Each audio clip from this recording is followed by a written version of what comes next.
Sali bakunzi ba Magagi Burundi, mwaramutse mwiriwe bwakeye bivanye naho muherereye. Uno musi rero twongeye gusubira kuri wa musozi Magagi, hamwe musanzwe muzi yuko hariko harabera ibikorwa vyinshi vy'iterambere kandi vy'ingirakamaro. Ego uno musi rero twiyumviriye tuti reka tujeyo tubereka ibintu bigeze, ntimuzovuge ngo twaragiyeyo ngo kumbure ngo vyarahagaze. Ndazi benshi mwahora mwibaza bimeze gute, twaheruka ari imishinge n'iki. Rero nkuko mubibona ntabarambiye, mwamaze kubibona na mwebwe. Hamwe twaheruka ari umushinge, hamwe twaheruka kubereka, murabona ubu bikorwa ahantu bigeze. Novuga inzu irarimbanije, aho mubona nk'inkingi zimwe nk'inkingi zamaze kujamwo, ko novuga inkingi zaramaze kujamwo. Murabona kandi mukaba mubona yuko mwitegereje neza yuko izoba ifise nivo zibiri, hariho igice co hasi n'ikindi co hejuru. Murabona yuko bariko barategura aho kizobandaniriza. Murabona hejuru ivyo biti bashizeko bimeze nk'ibitambitse. Murabona ngira n'amaferabeto aduga. Rero mukaba mubona rero yuko ibice ari vyinshi vyo bimaze kugerwako. Rero ibikoresho murabona hasi imisenyi, murabona n'ibintu novuga ibikoresho birahari. Kwa kundi uvuga ngo ni kwa kundi umuntu aba yagiye mu atiteguye, ariko ibintu imbere murabona yuko ari heza, umugambi atagusubira inyuma. Rero aho rero ni ibintu bigeze bahora bibaza, ni ibintu biriko birabandanya bija. Rero twarabemereye yuko turabereka kimwe ku kindi kugeza bishitsweko, kugira muzogume mubana natwe mubona uko ibintu biriko biragenda. Akaba rero ari umugambi muniniya cane gose, ni umugambi uzoba ari munini kandi ufise akamaro kaniniya abanyagihugu, mbese no kuri yambona kazoza twihaye. Rero aho niho twahereye uno munsi tugiye Magagi. Murabibona urebeye ku mpande winjiyemo, urabona ni ibintu bigeze kure. Rero twabandanije no mu bworozi.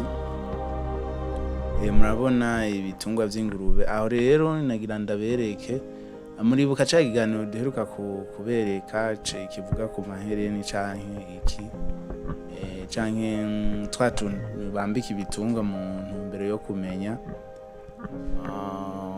mu ntumbero yo kubikurikirana neza, ukamenya izivukana, ukamenya kugira uzirinde kuvyarana zisangiye amaraso. Rero murabona ngaha uyu mugambi waramaze kuja mu ngiro. Murabona nko ngaho ku bitungwa yuko amahereni bamaze kuzambika, ukabona rero yuko ari ibintu bishemeye bishimishije cane gose.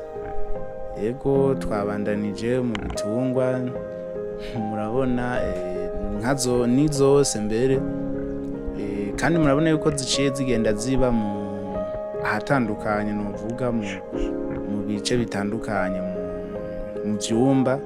Murabona nk'izambaye nk'amahereni nk'iyo, urabona yambaye iryo risa n'urwatsi, urabona kiri ukwayo. Ni ukuvuga iyindi yambaye isa n'urwatsi baca bayivanga n'iyindi. Yego twabandanije, aya nayo n'amatafari ariko arabumbirwayo. Ntitwabashije kubona bariko barayabumba, mugabo nayo nyene novuga ni ikintu ciza kitari kimenyerewe. Murabona mwari mumenyereye yuko amatafari abumbwa mw'ibumba rimwe ryo mu mwonga, gusa harya murabona yuko atari rimwe ryo mu mwonga. Yego ni ikintu rero tuzogarukako mu nyuma. Yego inyuma yaho rero twagiye kuraba umurima w'isoya. Naho nyene muribuka ko twari twaberetse bariko barazitera. Rero akaba ariho rero zigeze. Murabona yuko zirakuze na vya biti vy'intuze, vya bitoke vy'ubumaramasente, nazo nyene murabona aho bigeze. izi rero zikaba ari soya, murabona ziratanguye gushiramo intuzeya intete, baziteye inyuma y'ibiharage muravyibuka, ariko murabona yuko ibiharage vyobo bireze, mugabo nazo nyene ziri mu nzira. Rero twabandanije twashaka uno musi tubereke, harimo n'ibiti kama, hari abantu bamwe usanga batabizi, aho usanga benshi ubu mbere baca bihutira kubikoramwo amakara, canke ugasanga ntibabiha agaciro kenshi. Ibi rero nk'akarorero nk'iki gishaka kumera, hariho ibindi bito bito bimeze nk'inganigani, mugiye isi inganigani, ngira tuzobasha nayo nyene kubikorako ibiganiro vyinshi ku biti vya kera, kubera hari benshi baba bipfuza kubimenya, kuko murazi yuko vyinshi usanga birimwo n'umuti canke bifise amateka atandukanye. Ibi vyose rero hari ivyo usanga nk'iki ukirebye gishaka kumera nk'ipera, ariko siryo. Izi ni za soya nariko ndabereka aho zigeze. Ego rero nariko ndavuga ku kintu c'ibiti, murabona nk'iki, mbere hari n'ivyo usanga vyoba bikabera nk'ahantu gushariza ahantu, kuko usanga bifise amabara meza nk'iki murabona. Naco rero ni kama, si vya bindi usanga vy'ibizanano canke bibakora ubu, ariko ibi ni kama bimwe usanga bimaze n'imyaka myinshi, ariko kubera abantu batabiha agaciro canke ugasanga biriko biragenda bibura. Yego, aha rero ni Magaga urebeye kure, murabona aho bigeze. Yego, twasubiye inyuma rero tuvuyeyo, murabona ahantu twagiye turaca, hariho ibiti cane nico nako ndavuga ati navyo tuzobikoraho ikiganiro, ibiti kama, tumenye vyinshi kuri ivyo, kuko nk'abantu bubu usanga batavyitaho cane gose. Ego, urabona twagiye duca mu biti bitandukanye, ivy'ibifenesi, ivyamwa. Ego, hariho n'ivyamwa rero bimwe usanga nko mu ntara zimwe bitariyo, canke ugasanga ntibabizi.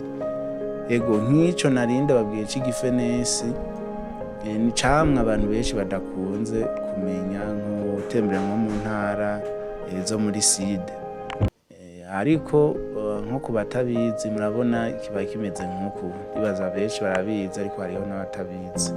Rero ivyo vyose tuzofata akanya tubicemo, turabe irya nino, tumenye ko vyinshi kuri ivyo. Yego, ciao murakoze, urugendo rw'uno munsi niko rwagiye, murakoze kujana natwe. Ciao.